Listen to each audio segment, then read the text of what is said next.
Hi, Hello. how are you? Good. How are you? Amazing. How was your break Um, I or didn't, holiday? I didn't really have one. I mean, I had holidays. They were fun. They were, I think it's what everybody expected it to be. Not really much going on. Yeah, just so different without being able to all be together, and it is. We're in Florida today. Like we usually fly out yesterday or today, so it's weird not being there. It's For like, the trip, for the swimming trip? yeah, it's the first time in 11 years I'm not in Florida. It's so weird. Oh, wow. Usually I'm there, with the team right after Christmas. I usually fly out, or sometimes I fly down before Christmas and spend Christmas there with like my family. So it's very different being here. Yeah, there's snow outside here. I know. So what have you been planning for so far? Are the swimmers coming back? Yes, they come back on actually Sunday, and then we have testing for them on Monday. Everyone will get tested, and then hopefully within 48 hours we have the results and we can begin practices by Wednesday. Okay, well that's good. I did one with Wendy and she told me that you guys found out at nationals, right? About this whole Yes, pandemic. How was yes. that for you? Well, it was, you know, about, I wouldn't say 50% through the meet, about 40% through the meet. They were in the second day. And it's just kind of sad because to make it to that meet, it takes a lot because they only take a cap number of swimmers, and the qualifying times are out. Basically, you have to break a school record and a conference record and be well under that record to make this meet. It's so competitive, and to make it as far as diving, they have to, get in the top so many.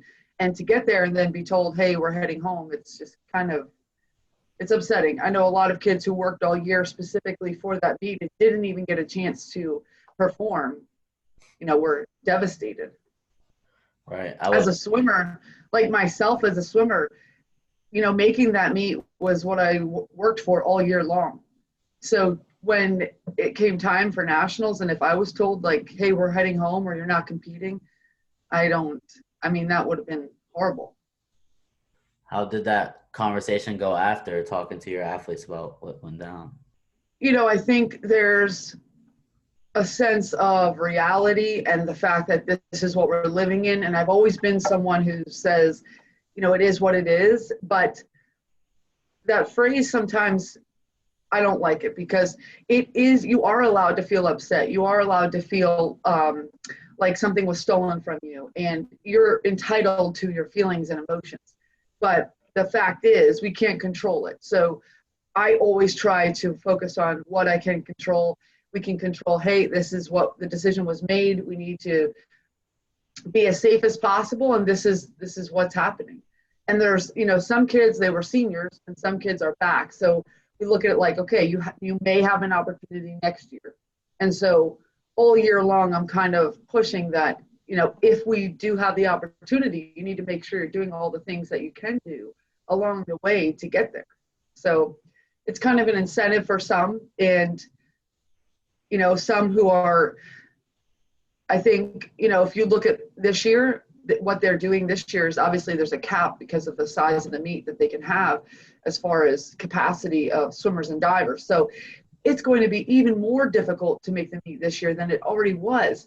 Now they're limiting it to even less swimmers and divers. So it's going to be a challenge for sure, but it's something that I feel like we should work for. Is so do they like so you have to get a faster swim time to make it this year, you think? Yes. Let's just use an example. So in the past, they maybe have taken the top 14 or 16 in each event in the country in Division Two. This year, it may be the top 8 or 10 in each event. So you aren't going to be able to just barely squeeze in. It's going to take like an exceptional swim that breaks a conference record, a school record to qualify. Wow, that's a lot of pressure, I bet, for It them. is. And, it's our goal. So we do have kids that are capable.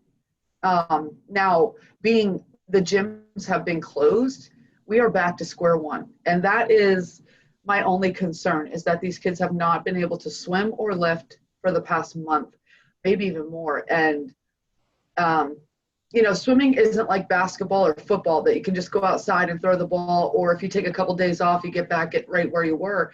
Swimming is very different. You take a couple days off, it's like a week off. You take a week off, it's like 3 weeks. Swimming, your body gets out of shape quickly. So having a month off is like we're back in September.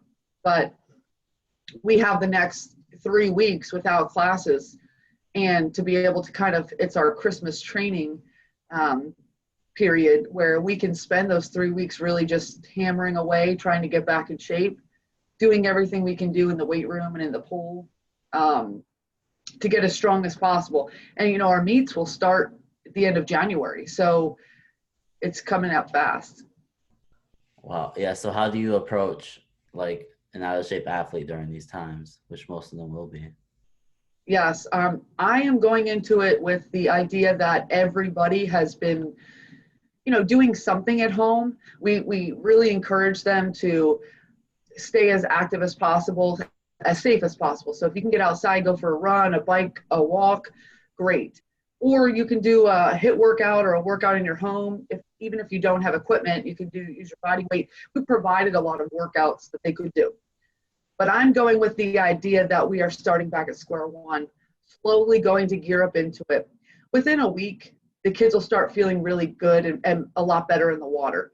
And we'll be doubling just about every day for the next 3 weeks. Maybe have an afternoon off to recover, things like that. We'll do recover swims here and there, but we'll be able to kind of take the time we need to slowly gear up together. And this isn't the time where you just kind of throw them in and pick back up where you left off. You have to kind of start over at square one. So my goal is to kind of get everybody in the water, make sure we're safe, get them wet and get them warmed up and start going through, the process of training. And that may start with just very little yardage, gearing up into it together, taking our time getting back into shape. The last thing you want is an injury. So I'm not going to throw them in the pool and go 10,000 yards in the first workout. We're going to slowly ramp up the yards as we go through the days and they get back into it. You're always really sore after the first few days of getting back in the water. So taking our time is a priority because you don't want someone to break down or get sick or get injured. So we're just going to have to go slow and steady in the beginning, and then we'll be able to get back to it, I'm sure. The conference meet is until April 21st. And nationals are in March. So we have plenty of time. I'm not worried about us kind of rushing and getting back into it. If our conference meet is in February, like it usually is, that would be a lot different. But at this point, it's not. So we have plenty of time to get our kids back in shape. Yeah, wrestling's kind of on the same boat as you guys. They're just right. Yeah, I figured because their championships have been moved back. So yeah, they're in March too. So good. How has your workout routine been affected? Personally? Yeah. Not at all. So ever since I had children, my first child, he's 7. I've been working out at home, doing workouts here. I have a whole selection of weights and get myself moving every morning. And I think that's been something that's been very helpful through the pandemic and keeping active and making that time for myself. And, now more than ever, there are so many live Zoom classes available, workouts. Some are free, some you have to pay for, but I've joined in on, ever since the quarantine, doing 1 to 2 a week live at either 6 or 7 at night with a group of people that from all over the world. So it's been good for me, and I make sure I make that time for myself every day. Clears my head. I'm a better mom, a better coach, a better person for it, The mom life inside of the pandemic, did it get better or worse being stuck at home more often? Well, um, I enjoy being with my kids and it's been nice. And usually with my season, I'm usually gone every single Saturday with for meets, basically early in the morning till after dinner. So it's been nice having Saturdays and all through the fall up until December. My son was having Saturday flag football games or practices or soccer or hockey. So it was nice to be able to attend those and go watch and not have to worry about coverage for the kids or anything. But, that sense of competitions not being there has been different for me for sure. Um, I think it's challenging. It definitely has its challenges trying to do your own work at home, recruiting, meetings, and your son having his own schooling that you're having to help him with here, and then a 1 year old who's crazy. So, but I again, like I try to take it one day at a time, focus on what I can at the time. I sometimes find myself doing a lot of work before they wake up or after they go to bed or when, they're napping. I try to fit it in little pockets and get it done when it's quiet time so that I can really focus on what I'm doing. A lot of recruiting is done at night anyway, when kids are done with swim practices or at home. So a lot of the phone calls, emails, communication can be done whenever it fits. Right, that's good. So let's back up to when did you first start to play sports? Oh, I've always played sports. My parents were both coaches. My mom was a diving coach up until she passed away. My dad retired from coaching, swimming coaching, just 2 years ago. So he coached for over 30 years. Both of them did. But my dad also coached baseball and or basketball and every sport we were involved in. My aunt was our softball coach. Um, but, and they were my high school coaches. So sports has always been something that we've been involved in since I was little. We all were swimmers. My brother played basketball and football. My other brother was a diver. My other sisters, my two sisters went to Westchester to swim and dive. And my other sister swam at Albright College. So we're a family of coaches and swimmers and Yeah. athletes. So was swimming your first sport? I think it was swimming and t-ball. Um, I was really big into water polo. That was kind of going into high school and being able to play water polo. We didn't have a women's team at the time, and I was the only girl on the team, so I played on the men's team, which was fun, and I loved it, and actually almost went to college for water polo.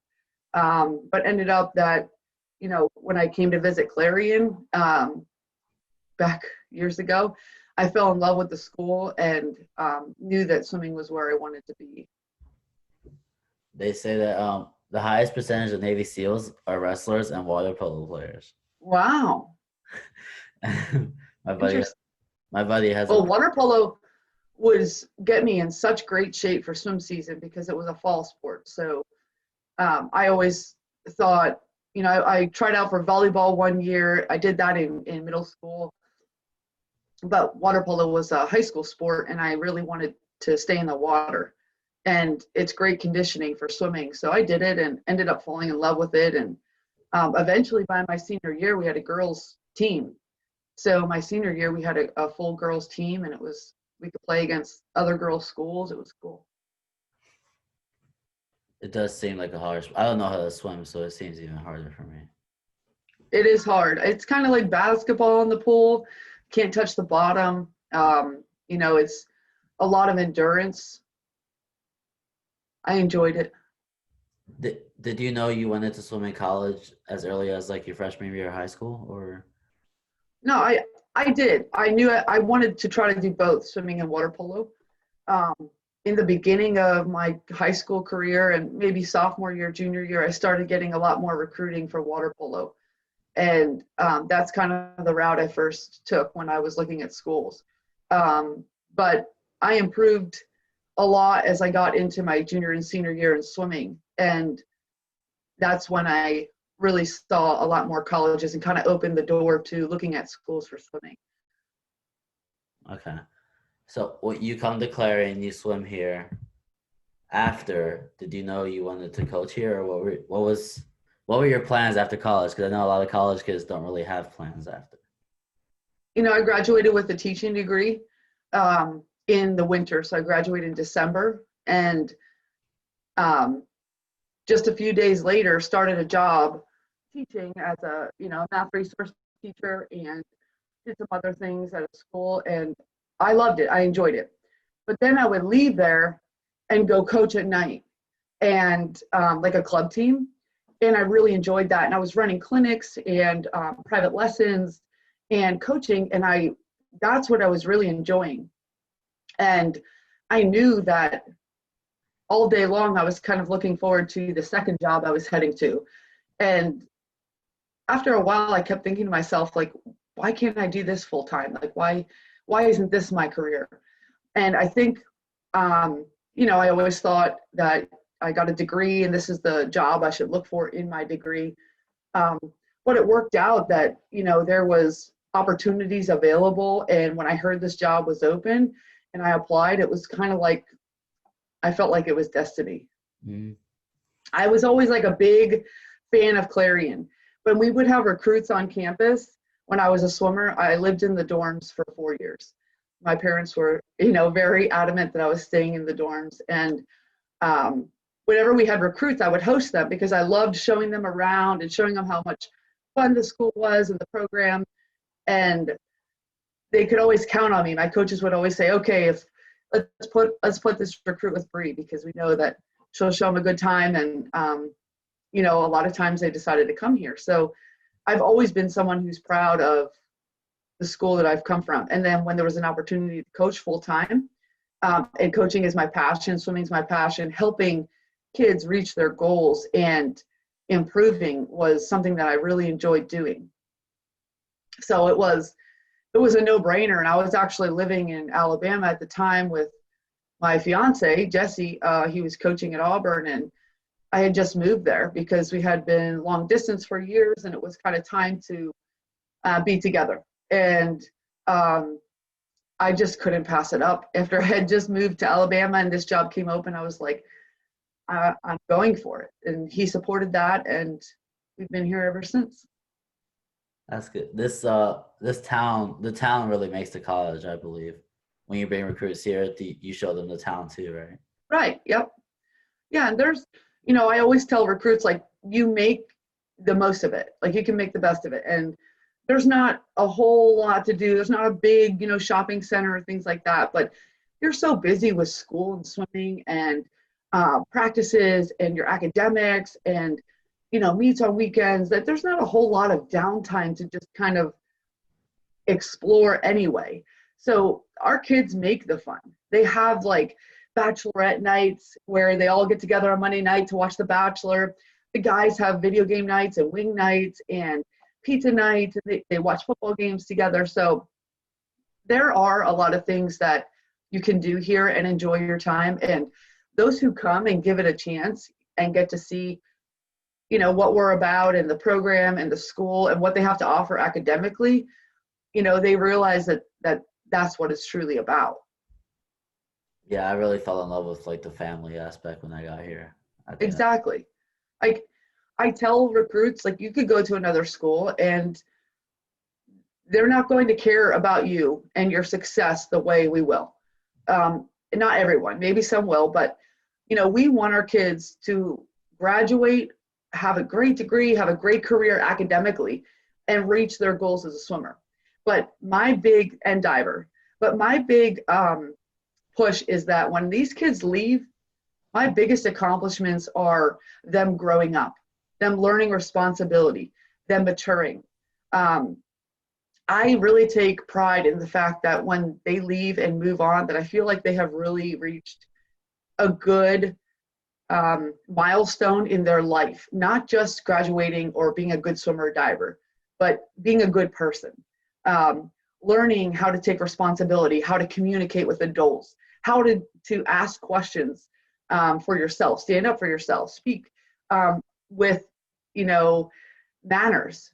Yeah, I think sometimes with the texting and phones, that can get lost in kids from 18 to 22-year-olds. They sometimes just expect you to do things for them, or they may not use their manners. Um, and I really work on making sure, like, hey, when you leave and you're in the real world and you need a favor from your boss, or you have a question, or um, something comes up, you want to learn to approach it this way. And I think, you know, that's what I was taught here. Like, there was rules. You know, you are 5 minutes early, and that's on time.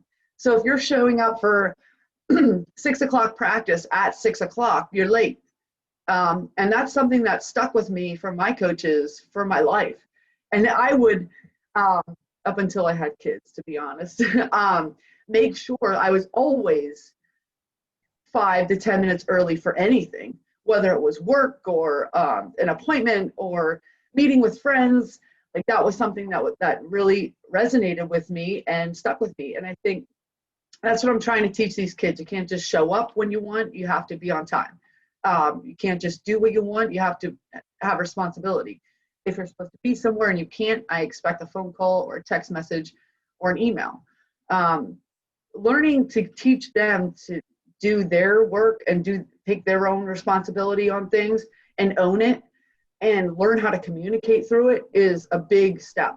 And it takes time. And I see it with freshmen, and they get better and better. By the time they're seniors, I can really see them growing as people. And to me, that's what it's all about. I love when I get messages from kids and they'll say, hey, coach, I got a job here, or thanks for the recommendation, or, you know, moving on to this, or I got a teaching job, or I got a coaching job.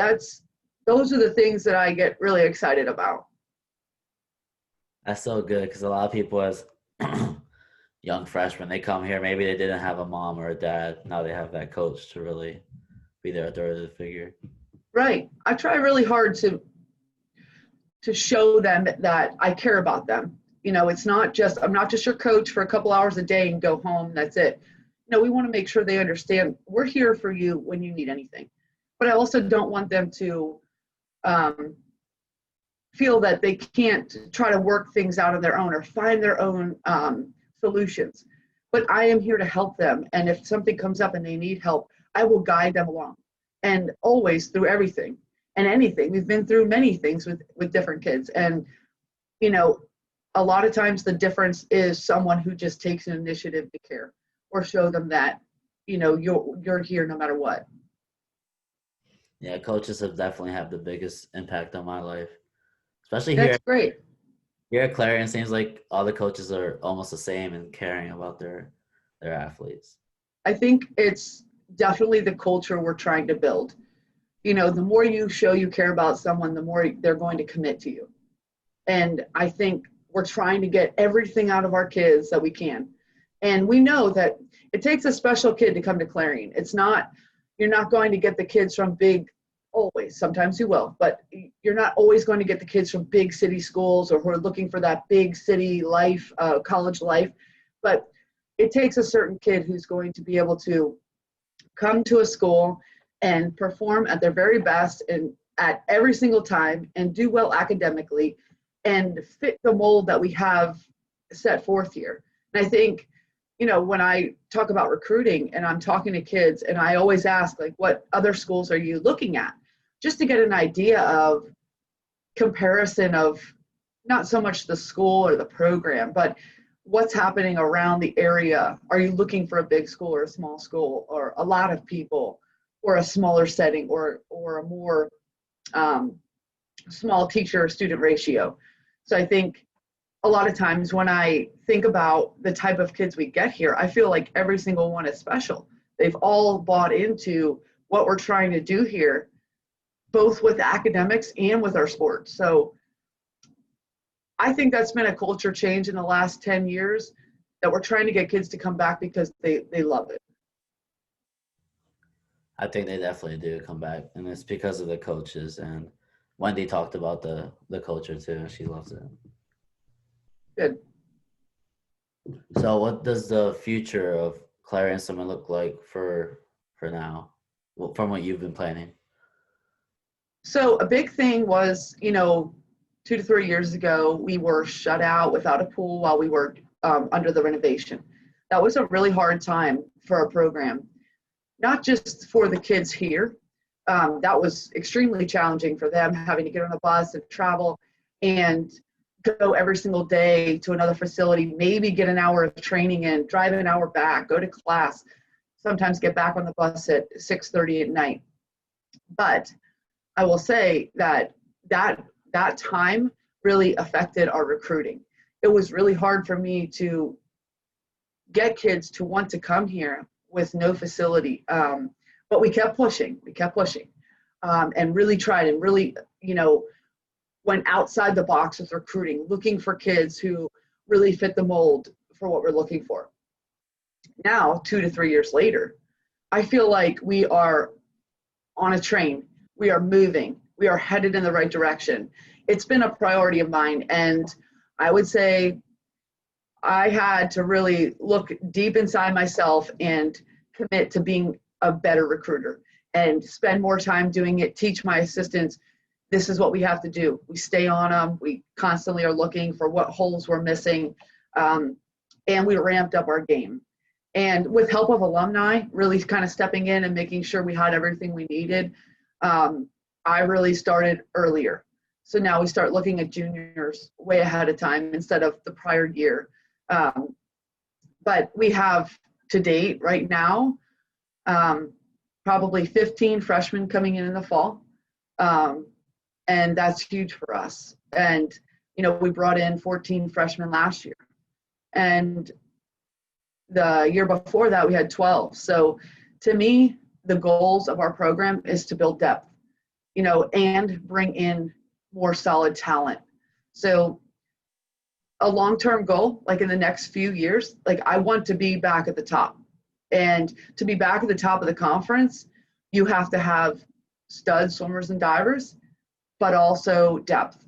You can't win a conference meet with just a few good kids. So to me, it was important to find several kids in each of the holes we're missing and continue to build so we could have 3 to 6 people in a final instead of 2. And that's the goal, is getting our kids mentally tough, physically stronger, and getting ready to compete.